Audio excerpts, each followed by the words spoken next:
Om Shanti. Good morning. आज बाबा की 4/6/2021 की वाणी है। आज बाबा ने सुनाया कि ब्रह्मा की मत और शिव बाबा की मत दोनों की मत मशहूर है। जैसे दुनिया में भी कोई नहीं सुनता है, बहुत समझाने के बाद भी तो कहने में यही आता है कि ब्रह्मा भी उतर आए ना तो भी ये नहीं सुधरने वाला है, तो भी ये नहीं सुनने वाला है। क्योंकि शिव बाबा ब्रह्मा के तन में आकर के जो शिक्षाएं देते हैं, जो मत देते हैं, जो श्रीमत देते हैं, वो श्रीमत मशहूर है। अगर उन श्रीमत का पालन करते हैं, उन आज्ञाओं का पालन करते हैं, जो बाबा कहें उसे हाँ जी करना। क्योंकि मम्मा कभी भी बाबा के आज्ञा का उल्लंघन नहीं करती थी। जो बाबा कहे जी बाबा, जी हजूर बाबा, ऐसे उन श्रीमत का पालन करना है। दूसरी बात जो बाबा ने कहा कि भक्ति मार्ग में लोग दान पुण्य करते हैं। दान पुण्य का अर्थ है, कहते हैं पात्र को देख करके दान करो। दान किसको देना है, क्या देना है, जो हम दान कर रहे हैं चेक करें कि उस दान से पुण्य का खाता जमा हो रहा है या पाप के खाते में जा रहा है। ये चेक करना बहुत जरूरी है। रस्म है, भक्ति मार्ग का नियम है, हम दान करते हैं, लेकिन ट्रस्टी बन करके, और दिया किसको? कई बार हम दान करते हैं, पैसा दान करते हैं, धन दान करते हैं। कहते हैं धन दिए धन ना खुटे। धन दान करने से धन खत्म नहीं होता है।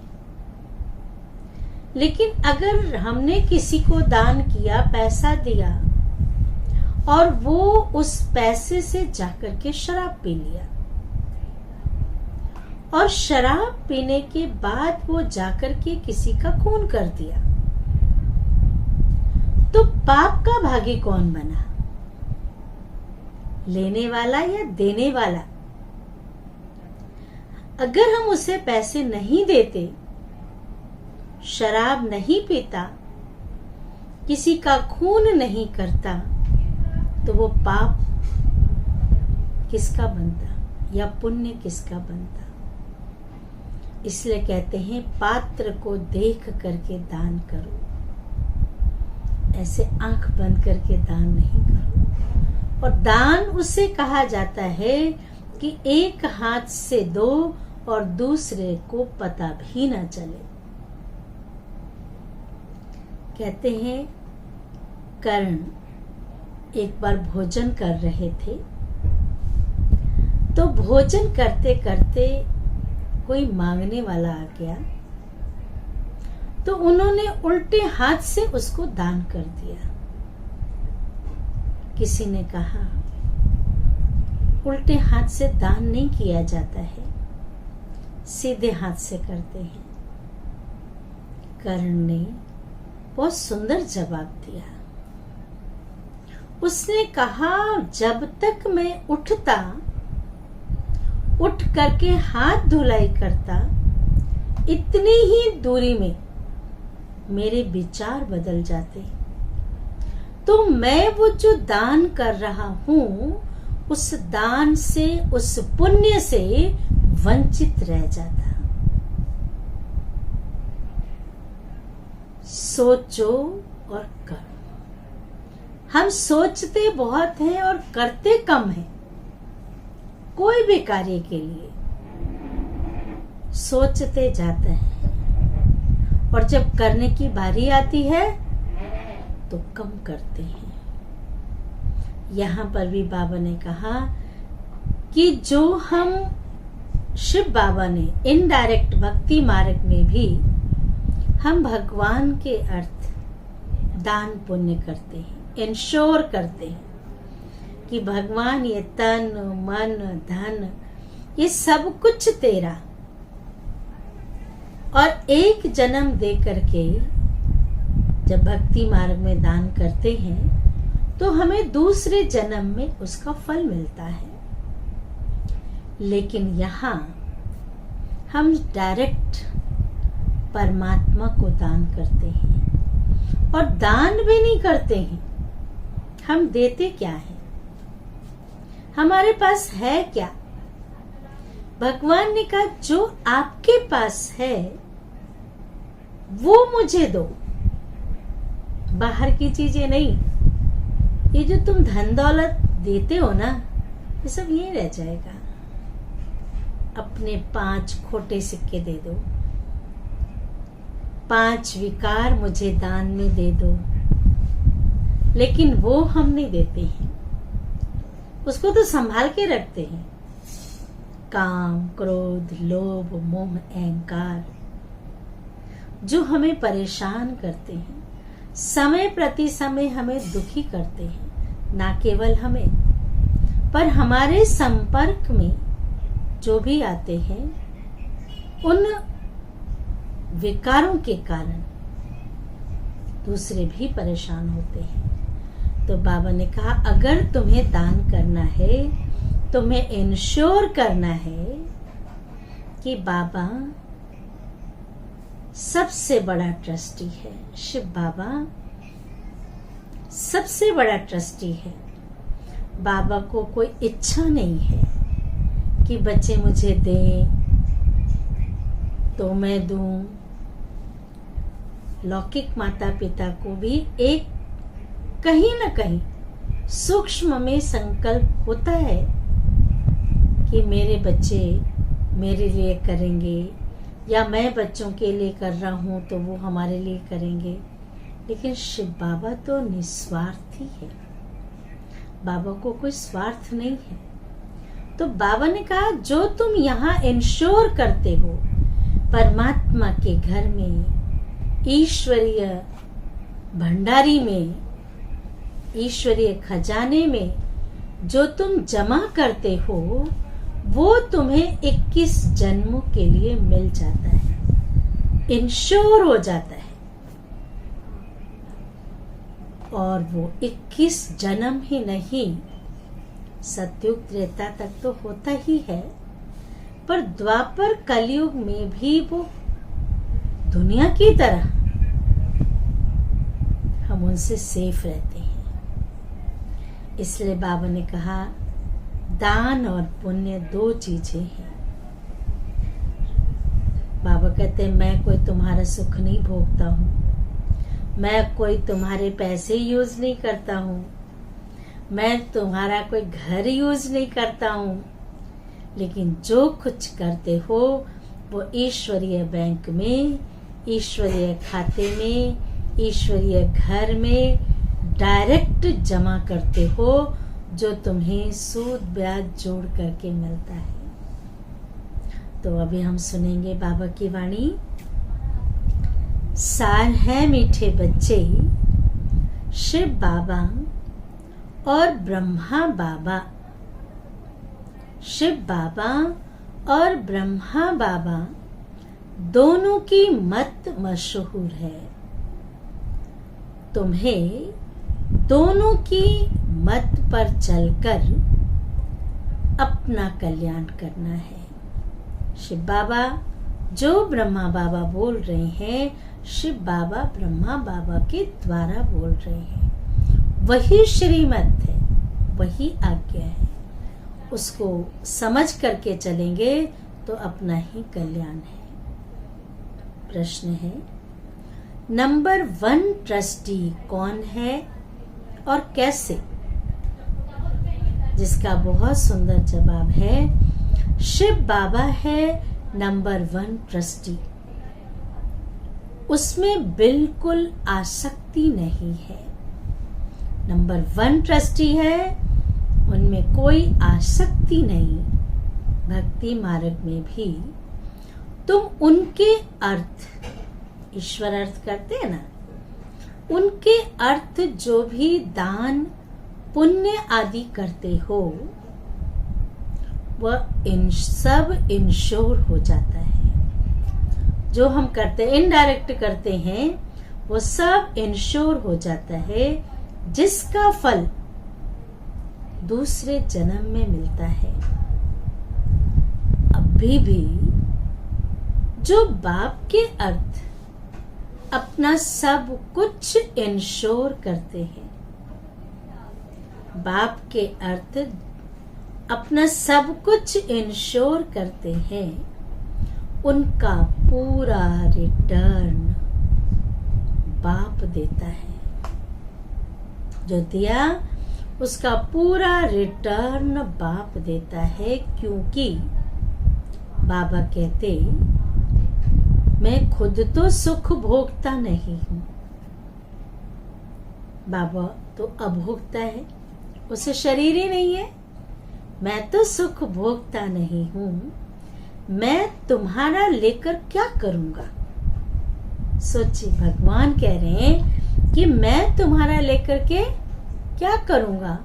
मुझे कोई गृहस्थी तो नहीं बसानी है ना। शिव बाबा तो न्यारा और प्यारा है, आया और गया। गीत है, दर पर आए हैं कसम लेकर के।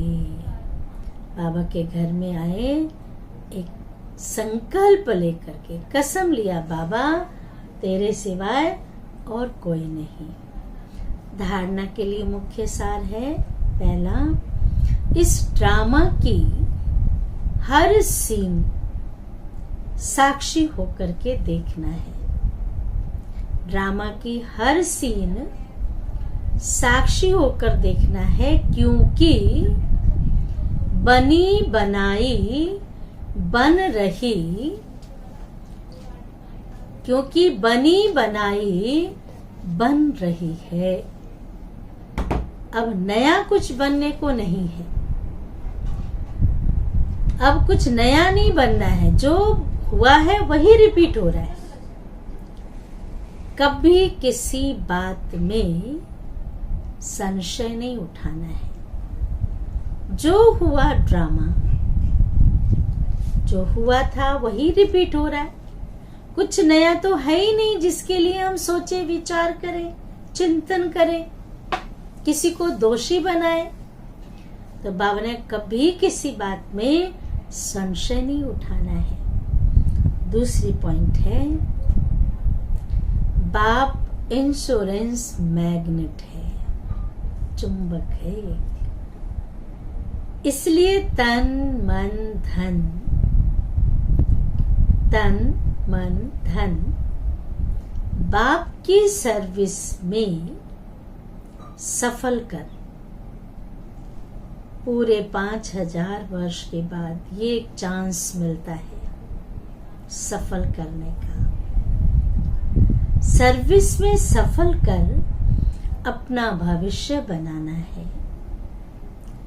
बाप से पूरा पूरा कनेक्शन रखना है, पूरा समाचार देना है। कनेक्शन होगा, प्यार होगा, तो हर एक समाचार बाबा को हम सुनाते रहेंगे। वरदान है, बहुत सुंदर वरदान है। कम शब्दों द्वारा ज्ञान के सर्व खजानों को, कम शब्दों द्वारा ज्ञान के सर्व खजानों को स्पष्ट करने वाले यथार्थ और शक्तिशाली भव।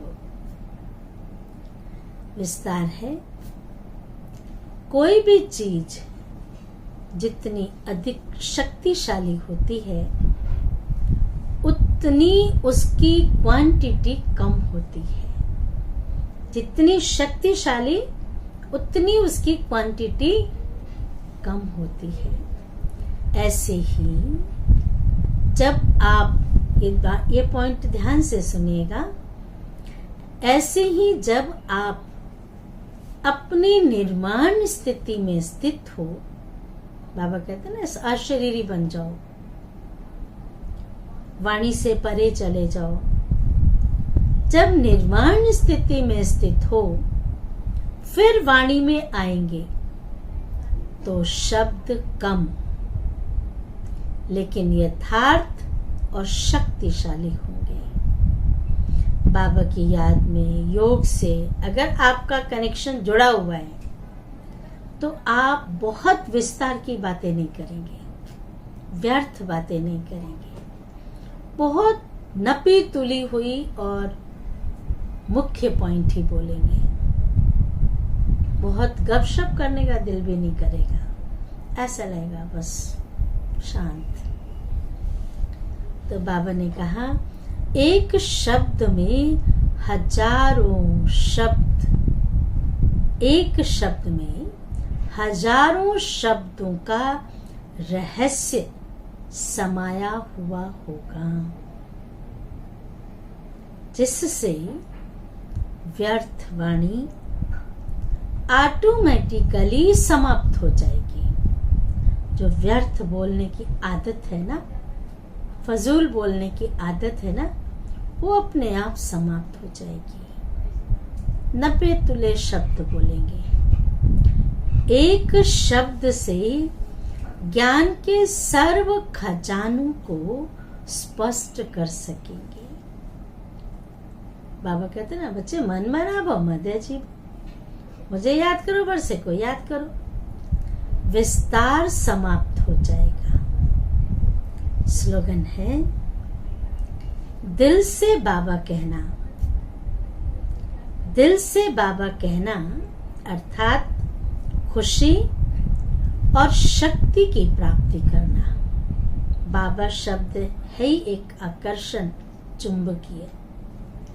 जैसे हम बाबा शब्द कहते एक अपनापन खींचता है, आकर्षण करता है, और उसमें खुशी भी है और शक्ति भी।